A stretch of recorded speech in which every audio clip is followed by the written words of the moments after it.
Hi guys, how's everyone? I know all of you are preparing very well for your exam. सिर्फ 2 दिन रह गए हैं science के पेपर में और आज ह्यूमन आई और कलरफुल वर्ल्ड की थोड़ी सी रिवीजन करते हैं. एक पर्टिकुलर टाइप ऑफ क्वेश्चन थोड़ा अच्छे से डिस्कस करेंगे. तो लेट्स स्टार्ट. तो I am from Vedantu Punjab, so please follow and subscribe. Let's move forward. तो आज हम डिस्कस करेंगे थोड़ी सी शॉर्ट रिवीजन करेंगे. एक इंपॉर्टेंट टाइप ऑफ क्वेश्चन है जो मुझे डिस्कस करना है और सारे की पॉइंट्स थोड़े से फास्ट पेस पे डिस्कस करते हैं. Let's start. चैप्टर का नाम ही ह्यूमन आई है. ह्यूमन आई के बारे में तो पढ़ना ही पड़ेगा. Of course you know this topic is there. You should know each part and the function of each part. सारे पार्ट्स के एक बार नाम ले लेता हूं मैं. There is iris, there is pupil, there is cornea जो आउटर लेयर है, there is a lens. Lens और कॉर्निया के बीच में जो लिक्विड है उसे हम एक्वस ह्यूमर बोलते हैं. एक और लिक्विड होता है जो अंदर है आई बॉल के, जिसे हम बोलते हैं विट्रस ह्यूमर. जहां पे इमेज बनती है it is called retina. We can also call it screen of the eye. Eyes को जिस मसल ने, लेंस को जिस मसल ने होल्ड ऑन करके रखा हुआ है we call it ciliary muscles. And the nerve which takes the signal to the human brain called optic nerve. इनकी प्रॉपर्टीज देखते हैं. ठीक है. Outer most layer of the eye is called cornea. It is the outer most layer. अब देखो outer most layer है but refraction भी करवाता है. This you have to remember this point. काफी सारी रिफ्रैक्शन है जो कॉर्निया से हो रही है. Next moving inside I have pupil. Pupil is the opening of the eye. कितनी अमाउंट ऑफ लाइट एंटर करेगी प्यूपल ही कंट्रोल करता है. प्यूपल छोटा हो जाएगा तो कम लाइट एंटर करेगी, खुल जाएगा तो ज्यादा अमाउंट ऑफ लाइट एंटर करेगी. आई का जो कलर आता है that is corresponding to the iris. I have brown eyes, may be you can have a black eye, blue और ग्रीन आईज. ठीक है. Aqueous humor is the liquid between cornea and the lens. Basically, it provides nourishment.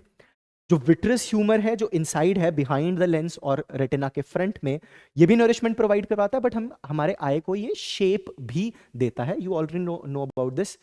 Crystalline lens को जिस muscle ने hold on करके रखा हुआ है उसे हम सिलरी मसल बोल रहे हैं. जहां पे इमेज बन रही है that is retina. And finally जो ब्रेन को इमेज पहुंचा रहा है, ब्रेन तक इंटरप्रिटेशन लेके जा रहा है, सिग्नल्स लेके जा रहा है, that is called the optic nerve. हमारे पास सबकी प्रॉपर्टीज भी हैं. Aqueous humour, it is a clear liquid between cornea and the lens and it maintains eye pressure and gives nourishment. अब कुछ की पॉइंट्स आ गए. नरिशमेंट वाला की पॉइंट हो गया. It's a clear liquid. Pupil की बात करते हैं. It has a small opening, controls light entering. Key points याद रखो. आइरिस का हमें आई का कलर प्रोवाइड करवाता है. Cornea is the outer most layer. यहां पे रिफ्रैक्शन हो रही है लाइट की. Moving on forward to the lens. It is a fibrous jelly like and its shape is a convex lens. its shape is convex. ठीक है. तो convex lens है तो किस टाइप का लेंस होगा? Is it a converging lens or a diverging lens? You know it, it is a converging lens. तो light को कन्वर्ज करवा रहा है रेटिना पे. Moving forward, there are ciliary muscles. Again, these are holding my lens and ciliary muscles help in contracting and relaxing the lens. अब वो contraction और relaxation के ऊपर एक बहुत important property based है जिसे हम क्या बोलते हैं? Something related to power of, it is power of accommodation. You know it, power of accommodation. Retina पे इमेज बन रही है और रेटिना पे ना 2 टाइप के सेल्स प्रेजेंट हैं, उनकी अपनी अपनी प्रॉपर्टीज है. One type of cells are called rods, other are called cones. Rod detect करता है इंटेंसिटी ऑफ लाइट, इतनी ब्राइटनेस है लाइट की जो मेरे आई पे रेटिना पे पहुंच रही है. ज्यादा ब्राइटनेस होगी तो command will be send to the brain कि प्यूपल को छोटा कर दो, ज्यादा अमाउंट ऑफ लाइट नहीं एंटर करने देनी. Cones will detect the colours, primary colours. Optic nerve sends the signal to the brain. Vitreous humor, it provides nutrients and maintains the eye shape. ठीक है. Let's move forward. So power of accommodation. Basically, it is the involuntary action which helps us in changing the focal length of the eye. आई का अगर focal length change हो पा रहा है तो मैं दूर के ऑब्जेक्ट्स भी क्लियरली देख पाता हूं और पास वाले ऑब्जेक्ट्स भी क्लियरली देख पाता हूं. अब दो की टर्म्स है जो यहां पे हम यूज करते हैं, एक को अपन बोलते हैं फार पॉइंट, दूसरे को अपन बोलते हैं नियर पॉइंट। फार पॉइंट का मतलब एक नॉर्मल आई कितनी दूर तक एक ऑब्जेक्ट को क्लियरली देख सकती है। A far point for a normal eye is, you know it, far point is infinite distance. हाँ, मतलब एक ह्यूमन बॉडी के कॉरस्पॉन्डिंग इन्फिनिटी। अब इन्फिनिटी ऐसा नहीं है कि मैं 100 किलोमीटर तक दूर देख पा रहा है एक नॉर्मल आई, नहीं। इन्फिनिटी का मतलब मेरी बॉडी के कॉरस्पॉन्डिंग, मेरे आई के साइज के कॉरस्पॉन्डिंग हम काफी दूर तक देख पा रहे हैं, that's infinity here. For near point, कम से कम रिलैक्स्ड आई की फॉर्म में कितना दूर ऑब्जेक्ट होगा कि मैं क्लियरली दिख पाऊंगा ताकि स्ट्रेन ना पड़े आई पे, that point is 25 centimetre away from the eye and we represent it by D, near point D, far point infinity. Power of combination का मतलब है कि हम पास वाले ऑब्जेक्ट्स भी क्लियरली देख पाते हैं, दूर वाले ऑब्जेक्ट्स भी क्लियरली देख पाते हैं। बेसिकली हमारे ciliary muscles focal length of the lens को एडजस्ट करेंगे। कैसे एडजस्ट करेंगे, लेट्स सी। अब यहां पे देखो, इन्फिनिटी से रेज आ रही है, मेरे सिलरी मसल्स कॉन्ट्रैक्टेड स्टेट में है, अब कॉन्ट्रैक्टेड है, बीच में लेंस है, कॉन्ट्रैक्टेड है। अगर कॉन्ट्रैक्ट हो जाएंगे, दूर खींच लेंगे लेंस को, तो लेंस थिन हो जाएगा। यहां पे लेंस थिन है, यहां पे लिखा हुआ है lens is thin. Lens thin होने का मतलब ये होता है अब इसकी कन्वर्जिंग पावर इतनी ज्यादा नहीं है, decent converging power, less converging. But on the other hand, अगर मेरे को एक ऑब्जेक्ट है जो पास है और उसको मैं देखना चाहता हूं क्लियरली, तो I need for the image to be formed on the retina, पास से रेज आ रही हैं, ज्यादा कन्वर्ज करवाना पड़ रहा है, इट इज मोर कन्वर्जिंग। इसकी फोकल लेंथ ज्यादा है, इसकी फोकल लेंथ कम है, जल्दी कन्वर्ज करवा दिया इसने, फार ले जाके कन्वर्ज कराया। Parallel rays meet at the focus, focus दूर है, इसका फोकस कहीं पास ही है। It's a thin lens, it is a thick lens, it has more focal length, it has less focal length, it is less converging, it is more converging. तो दूर का ऑब्जेक्ट देखना है तो आई नीड ठीक ठाक लेस कन्वर्जेंस चाहिए, इसमें हमें ज्यादा कन्वर्जेंस चाहिए जब हम एक नियर ऑब्जेक्ट को देखना चाह रहे हैं। ठीक है, तो let's move forward. Focal length of the I is adjusted such that the image is always formed on the retina. तो दो पॉइंट्स डिस्कस करते हैं, वही फार पॉइंट और नियर पॉइंट के कॉरेस्पॉन्डिंग। ह्यूमन आई, ये डिस्टेंस हमारा d है, which is 25 सेंटीमीटर, and we can also call it near point. अंदर लेंस है, रेज आई कन्वर्ज करी, and they are suppose to meet on the retina, retina पे ही मीट करवाना है। नेक्स्ट केस, रेज आ रही हैं इनफाइनाइट से, फार पॉइंट से, अगेन कहां पे मीट करवाना है, रेटिना पे। रेटिना पे मीट करवाने के लिए हमारा जो फोकस होता है that is suppose to be adjusted. थोड़ा सा मोटा लेंस बनेगा, थोड़ा सा पतला लेंस बनेगा, ciliary muscle is controlling it. तो जब हम नियर देखना चाह रहे हैं तो ज्यादा कन्वेक्स, जब हम फार देखना चाह रहे हैं तो less convex in nature, less converging far. Let's move on to the next part, which is basically the defects that are seen in the eye. यहाँ पे तीन टाइप के डिफेक्ट्स लिखे हुए हैं, I guess. There is myopia, myopia is also called near sightedness और short sightedness. Near sightedness, near की चीजें हम क्लियरली देख पा रहे हैं, दूर की चीजें क्लियरली नहीं देख पा रहे। मायोपिया का मतलब ये हुआ, it is a defect in which I can not clearly see the objects which are far from me, but I can clearly see the objects which are near me. अच्छा, अभी हम थोड़ी देर पहले डिस्कस कर रहे थे समथिंग कॉल्ड फार पॉइंट, मतलब हमें फार पॉइंट इनफाइनाइट होना चाहिए था, तो मायोपिया में फार पॉइंट इन्फिनिटी अब नहीं होगा, फार पॉइंट कुछ और होगा। Maybe it can be 100 centimeter, 200 centimeter, 10 meter, 20 meter, depending upon the intensity of the defect. Next is hypermetropia. Hypermetropia मतलब हम ऑब्जेक्ट्स को, नियर ऑब्जेक्ट्स को क्लियरली नहीं देख पा रहे, फार ऑब्जेक्ट्स को क्लियरली देख पा रहे हैं. It is also called far sightedness. Distinct objects can be seen clearly. अब हाइपरमेट्रोपिया के अंदर अगर नॉर्मल आई है मेरे पास, नॉर्मल आई में I can watch up to a distance of 25 centimetre nearest, but इसके अंदर मोस्ट प्रॉब्ली हम 25 सेंटीमीटर तक क्लियरली नहीं देख पा रहे, हमें थोड़ा दूर रखना पड़ रहा है. ओहो क्या लिखा हुआ है, थोड़ा दूर रखना पड़ रहा है आंखों से. जिनकी थोड़ी एज ज़्यादा हो जाती है, दे mainly suffer from this disease. Next is something called presbyopia, which is a mixture of myopia and hypermetropia. Near sightedness भी नहीं है और फार साइटेडनेस भी नहीं है, मतलब मायोपिया भी है और हाइपरमेट्रोपिया भी है. मतलब हमें क्लियरली नजदीक भी चीजें भी नहीं दिख रही और दूर वाली चीजें भी नहीं दिख रही. इस टाइप में कैसे लेंस यूज करेंगे ठीक करने के लिए, वो भी डिस्कस करते हैं. एक और है जो यहाँ पे मेंशन नहीं है, तो मैं मेंशन कर देता हूं.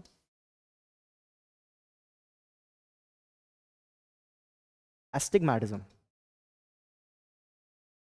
अब एस्टिग्मैटिज्म के अंदर होता क्या है, lens gets a irregular shape. इसको करेक्ट करने के लिए we use a cylindrical lens. The corrective lens is a cylindrical lens. Let's move forward, थोड़ा मायोपिया हाइपरमेट्रोपिया डिस्कस करते हैं.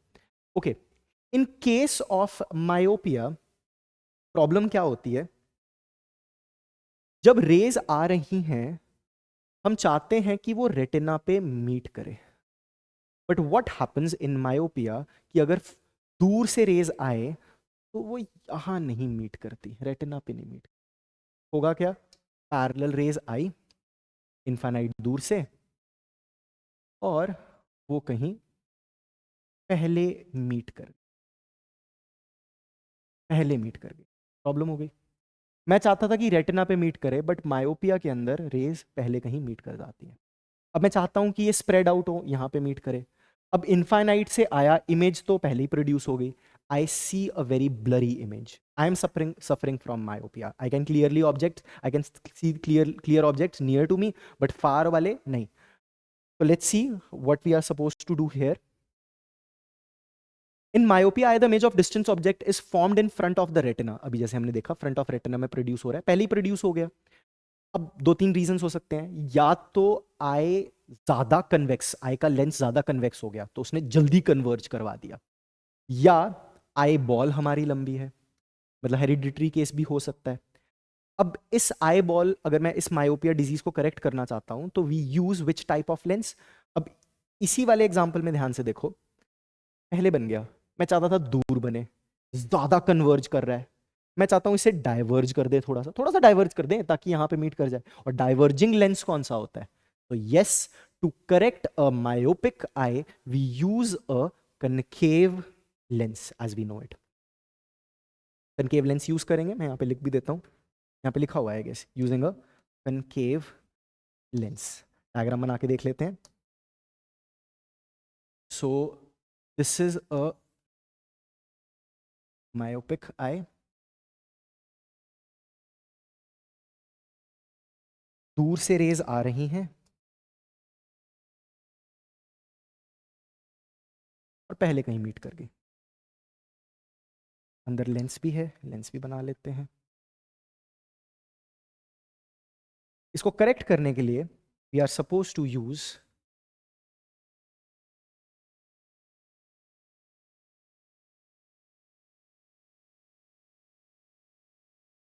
Concave lens.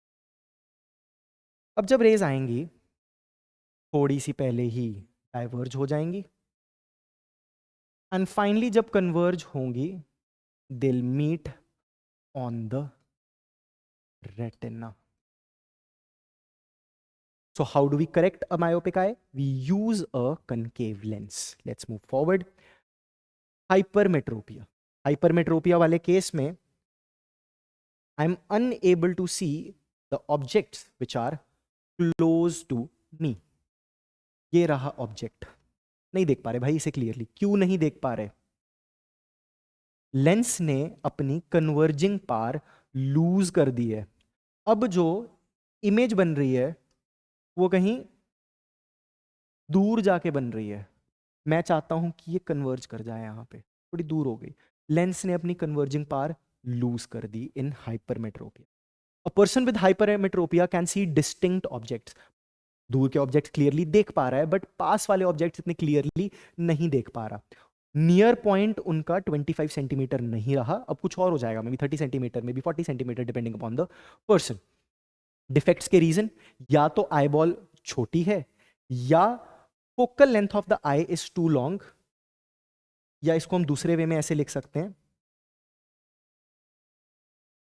Eye lens has lost its converging power. Correct करने के लिए अब यही वाला केस देख लो। अब इस केस में दूर जाके इमेज बन रही है, मैं चाहता हूं यही बन जाए, पहले बन जाए थोड़ी, तो मुझे इसे कन्वर्ज करवाना पड़ेगा। तो मतलब इसके सामने एक ऐसा लेंस बनाऊं जो इसको कन्वर्ज करवा दे यहीं पे। कौन सा लेंस होता है? It's convex lens, yes. So the corrective lens for case of hypermetropia is a convex lens. Myopia वाले केस में it is a concave lens, and hypermetropia वाले केस में it is a convex lens. Let's move forward. Now there is something called presbyopia. ना पास वाली चीजें clearly देख पा रहे हैं, ना दूर वाली चीजें क्लियरली देख पा रहे हैं। एज ज्यादा हो जाती है तो ही मेन रीजन होता है प्रेस बायोपिया का। दोनों को करेक्ट करवाना है, दोनों को कैसे करेक्ट करवाएं? अगर कभी किसी ने ध्यान से देखा हो, there are type of glasses which are called bifocals. Bifocals use करते हैं हम प्रेस बायोपिया को करेक्ट करने के लिए। नीचे वाली लेयर और ऊपर वाली लेयर में कुछ फर्क होता है। नीचे कुछ और कर्वेचर है, ऊपर कुछ और कर्वेचर है। नीचे is a lens, convex lens, जो उसके हाइपरमेट्रोपिया को ठीक करवाएगा। ऊपर it is a concave lens, जो उसके मायोपिया वाले पोर्शन को ठीक करवाएगा। ना फार पॉइंट इंफिनिटी है, ना नियर पॉइंट 25 है, दोनों खराब है। That is called presbyopia, mostly because of age this happens. मतलब हमारे सिलरी मसल्स ने कॉन्ट्रैक्टिंग रिलैक्सिंग पावर छोड़ दी है, इतना अच्छे से वो ना कंप्रेस करवा पा रहा है, ना रिलैक्स कर पा रहा है। ठीक है, now this type of numerical that I am about to teach you is very very very very crucial. ठीक है, लेट्स स्टार्ट, देखते हैं करना क्या है इस पर्टिकुलर टाइप ऑफ न्यूमेरिकल के अंदर। The question says the far point of a myopic I, for a normal eye the far point is infinity, the far point of a myopic person it is 80 centimetre. मतलब अब infinity तक नहीं दिख रहा, 80 centimetre तक ही दिख रहा है। Okay, in front of the I. Okay, what is the nature and the power of the lens required? देखो हमें ये तो पता है कि किस टाइप का हमें लेंस यूज करना चाहिए मायोपिया को ठीक करने के लिए। मायोपिया को ठीक करने के लिए we use a concave lens. तो I know the nature of the lens is a concave lens, but let's see how do we find the power of the lens. If you remember, power of the lens is 1 by focal length. अगर focal length निकल जाए तो power भी निकल जाएगी। तो I always solve this question in 2 steps. I'll draw 2 diagrams. तो पहला डायग्राम बनाते हैं जिसमें मैंने मायोपिक आई बनाई है। Let's draw myopic eye. जब ऑब्जेक्ट को हमने 80 सेंटीमीटर पे रखा है, उसका फार पॉइंट 80 सेंटीमीटर है, मतलब 80 सेंटीमीटर वाले ऑब्जेक्ट को वो क्लियरली देख पा रहा है, उससे दूर नहीं देख पा रहा, इन्फिनिटी वाला क्लियर नहीं देख पा रहा। 80 पे ऑब्जेक्ट को रख देते, अंदर हमारे आई का लेंस है, और फाइनली इमेज प्रोड्यूस हो रही है यहाँ रेटिना पे। करवा देते हैं produce.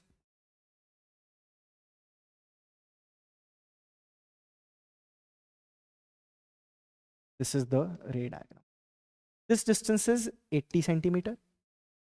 Can anyone tell me what is the length of the eyeball? The length of the eyeball is 2.5 centimeters. Is 2.5.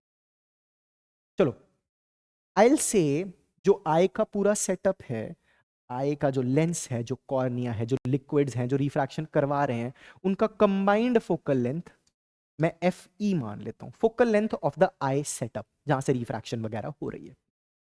अब इस केस में अगर हम लेंस फॉर्मूला लगाएं, here is the lens, object पीछे की तरफ है 80, इमेज बन रही है 2.5 पे, तो we can write that u is -80 centimetre, v is 2.5 centimeter, it is ahead, and focal length of the lens is fe.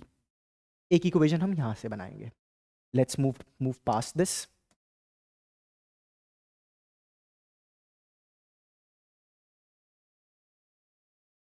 One more. अब मैं इसको करेक्ट करवाना चाहता हूं. अब मैं एक टाइप का लेंस लगा दूंगा एंड वी नो हमें किस टाइप का लेंस यूज करना है, तो I will draw that particular type of.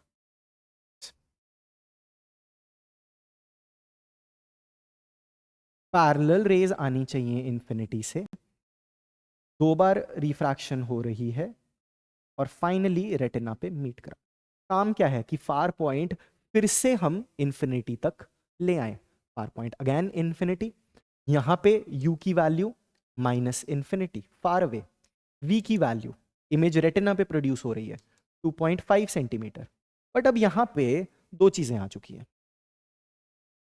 One is the focal length of the lens which I'm using, and the other is the focal length of the eye inside. जब भी combination में lens पड़े होते हैं तो there is a formula which we use for effective focal length.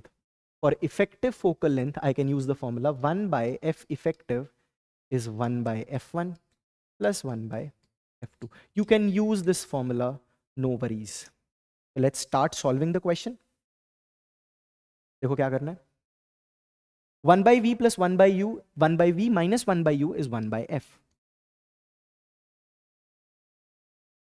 1/2.5 minus 1/-80 is equal to 1/fe. This is our equation 1. दूसरी equation यहां से बनाते हैं. 1/v minus 1/u is 1/f. 1/v again 2.5 minus 1/minus infinity is equal to, अब मैंने तुम्हें formula समझाया था, 1/f effective is 1/f1 plus 1/f2. So I'll write 1/f. F is the corrective lens that we have used, and plus 1/fe, which is the focal length of the. These are your two equations. Can anyone tell me what is 1/infinity? What is 1/infinity? अरे 1/infinity तो 0 होता है भाई साहब, तो ये factor तो 0 ही बन गया. 1/2.5 comes out to be 1/f plus 1/fe. इसको मैं यहां पे पुट कर दूंगा and let's solve. 1/2.5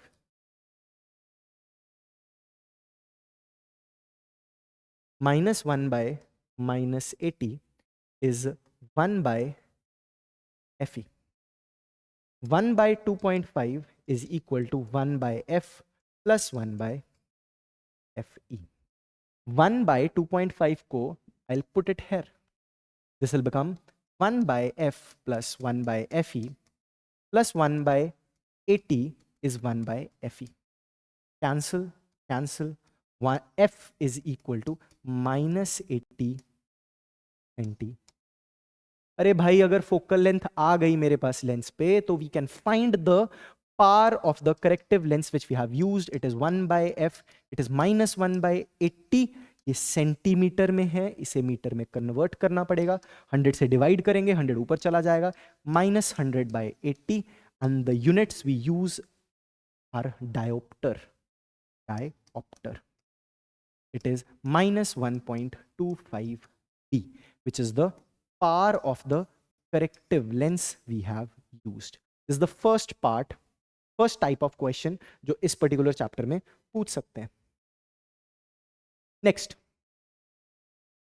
again one more defect, hypermetropia. I am not able to look at objects which are at 25 centimeter to me. कहीं दूर होंगे तो देख पा रहा हूं clearly, पास के objects clearly नहीं देख पा रहा. Make a diagram to show how hypermetropia is corrected. We know hypermetropia is corrected with the help of a convex lens. Diagram भी बना लेंगे. The near point of the hypermetropia eye is 1 meter.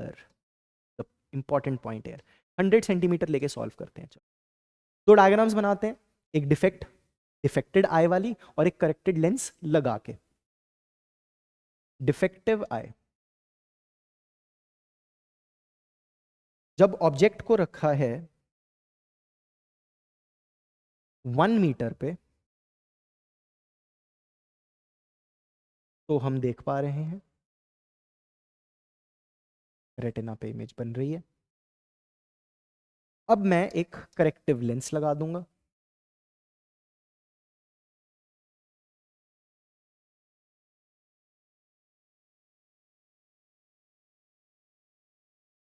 Let's make a corrective lens here. We know the type of lens we are supposed to use. It is a convex lens. देखो अब तो corrective lens लगा दिया ना, अब तो corrective lens लगा दिया। अब 25 सेंटीमीटर पे रखेंगे तो इमेज रेटिना पे प्रोड्यूस हो जाएगी। रख देते हैं 25 सेंटीमीटर पे and the image will be produced on the retina here. I'll consider the focal length of this corrective lens as f.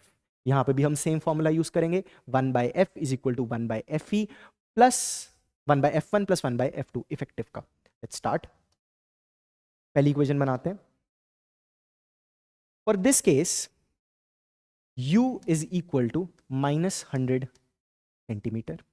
V is equal to 2.5. Like we have already discussed it, 2.5 centimeter is the length of the eyeball. Generally इतनी होती है। Then focal length is FE, eyeball का जो है focal length। इस particular case में अब हम नियर पॉइंट पे आ चुके हैं। वेरी इंपॉर्टेंट पॉइंट है। पिछली बार हमने u को इन्फिनिटी लिया था, इस बार हमें u को -25 सेंटीमीटर लेना। इंपॉर्टेंट पॉइंट है। v की value again it's 2.5 centimetre and focal length तो हमें इफेक्टिव निकालनी पड़ेगी दोनों की मिला के। Let's see how do we do this question. Equation बनाते हैं। फर्स्ट पार्ट की equation 1 by v minus 1 by u is equal to 1 by f.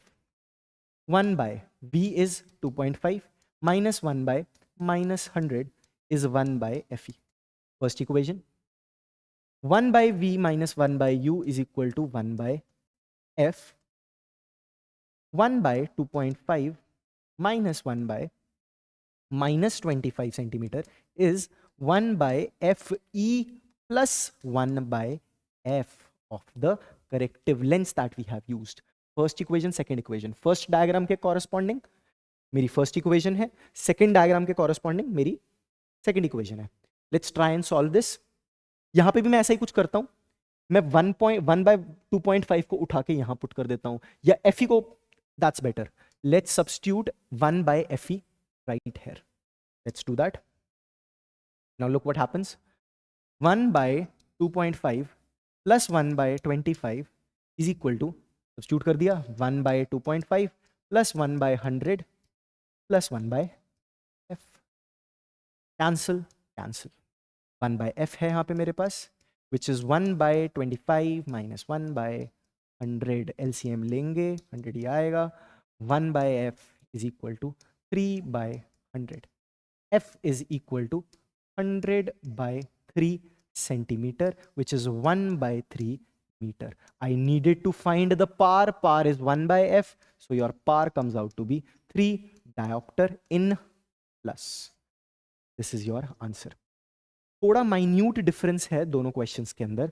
अगर हम पिछला क्वेश्चन एक बार फिर से देखें, पिछले क्वेश्चन के अंदर मैंने पहली जो डायग्राम बनाया that is corresponding to the object 80 centimetre away, मतलब फार पॉइंट के कॉरेस्पॉन्डिंग। तो दूसरा डायग्राम जो बनेगा इन्फिनिटी से रेज आएंगी। Remember this point.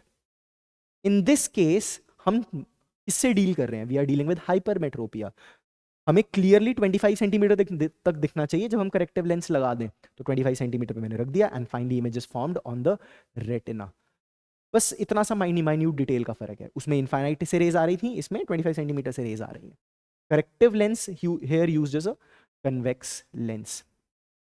तो आई गेस मैंने काफी कुछ डिस्कस कर लिया आज तुम्हारे साथ। यही बेसिक कॉन्सेप्ट्स मैं कुछ डिस्कस करना चाहता था। Let's move forward. Okay, refraction through a prism. Prism का बस छोटा सा तुम्हें पॉइंट याद रखना है कि प्रिज्म के अंदर जब रिफ्रैक्शन होती है तो हम डिस्पर्जन करवा देते हैं, बट डिस्पर्जन कराने से पहले Let's understand this. Incident ray, rarer medium, denser medium, bends towards the normal. जाना इधर चाहता था, नॉर्मल की तरफ बेंड हो गया.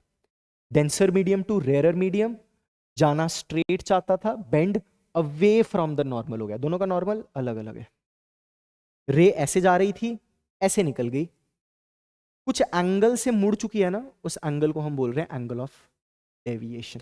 कितने एंगल से हमारी रे डेविएटेड है is called angle of deviation. जब व्हाइट लाइट एक प्रिज्म के ऊपर गिरते हैं, we know it what happens, we know there is a process called dispersion that takes place. Dispersion is splitting up of white light into its constituent colors. तो हम बोल तो देते हैं into constituent 7 colors, but चलो आगे के लिए हल्का सा एडवांस, कि सिर्फ 7 कलर्स नहीं होते, there are infinitely many colours. तो तुम 7 कलर बोलते हो, you know what you call them, we call them VIBGYOR. In case of prism सबसे ज्यादा डेविएशन हो रही है वायलेट की, सबसे कम डेविएशन हो रही है रेड की. सबसे नीचे वायलेट आ रहा है, सबसे ऊपर रेड आ रहा है. विबग्योर उल्टा लिखना है. You have to remember this point. Very very very very crucial. At the end of the chapter कुछ इंपॉर्टेंट पॉइंट्स, कि हमें सनराइज पहले क्यों दिख जाता है डॉन होते हुए, डिले क्यों हो जाता है sunset, why the sky appears to be blue, why stars twinkle. ये सारे पॉइंट्स तुमने पढ़े हुए हैं. एक शॉर्ट जल्दी से इनकी रिवीजन करते हैं. The main reason behind twinkling of stars and why do we see sunrise early is because of atmospheric refractions. Atmosphere में मल्टीपल लेयर्स हैं और उन लेयर की अलग अलग रिफ्रैक्टिव इंडेक्स है. अर्थ के पास एयर की एटमॉस्फेयर की रिफ्रैक्टिव इंडेक्स ज्यादा होती है. जैसे जैसे मैं दूर जाता हूं रिफ्रैक्टिव इंडेक्स रिड्यूसेस. मोर रिफ्रैक्टिव इंडेक्स, आउटर की less refractive index. Now look what happens. जब सन से लाइट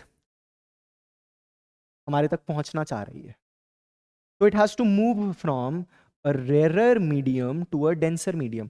लेस रिफ्रैक्टिव इंडेक्स से मोर रिफ्रैक्टिव इंडेक्स की तरफ जा रहा है. तो चलो let's draw a line which is suppose to reach my eye. तो ये रही लाइन, लाइट रे. अब मुझे पता है जैसे ये लाइट रे जाने की कोशिश करेगी, मीडियम चेंज करेगी, it will get bend towards the normal. थोड़ा सा बेंडिंग हुई है लाइट की. जब मैं इसे बैकवर्ड एक्सटेंड करवाऊंगा तो I will feel like the sun is right here. It is the apparent position of the sun. Due to atmospheric refractions, multiple refractions है, एक single refraction नहीं है, हमें ऐसा लगता है कि सन अपनी पोजीशन से कहीं और डिफरेंट पोजीशन पे, जिसको हम apparent position बोल सकते हैं, और थोड़ा ऊपर फील होता है because of refraction in atmosphere. One of the main reasons here. Twinkling of stars का भी same reason है.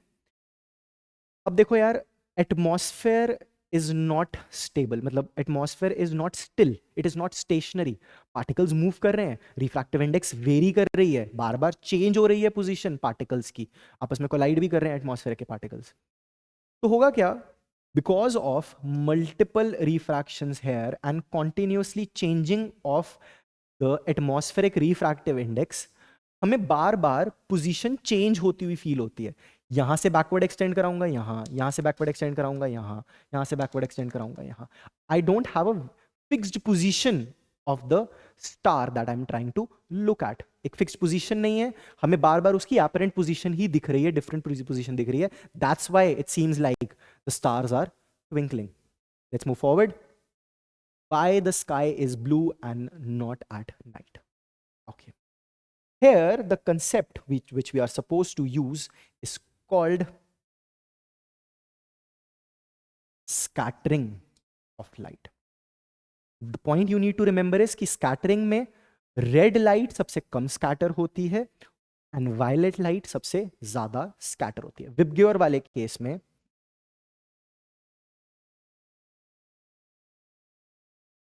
least scatter, most scatter. Remember this point. Important. Okay, now what is scattering? जब लाइट अपनी wavelength के size के corresponding small particles के साथ interact करता है, it breaks into its colours. वो ब्रेक होके होगा क्या? Blue light will get scattered, basically violet वाला पोर्शन स्कैटर हो जाता है और हमारी आई तक सिर्फ फ्रंट वाली लाइट्स पहुंचती हैं। जितनी कम वेवलेंथ है स्कैटरिंग उतनी ज्यादा होती है, जितनी ज्यादा वेवलेंथ है स्कैटरिंग उतनी कम होती है। That's why we use red light as a sign for danger. Red light as a sign for danger. Signals are red in colour, सबसे कम स्कैटरिंग है। रेड लाइट तो आई तक पहुंच ही जानी है। देखो ये सारे कंसेप्ट थे जो मैं डिस्कस करवाना चाहता था। शॉर्ट में डिस्कस किया है, थोड़े फास्ट पेस पे डिस्कस किया है। I know each one of you are preparing very well. Take as much help as you need. If you want to contact me, you can contact me at Vedantu Patiala. And अपनी preparation to the max रखो, जी जान लगा दो. This is the first step is towards your higher preparation that you have to do in the future. So all the best of luck. I wish you all the very best कि तुम्हारे boards बहुत ज़्यादा अच्छे हों and do your best. Thank you.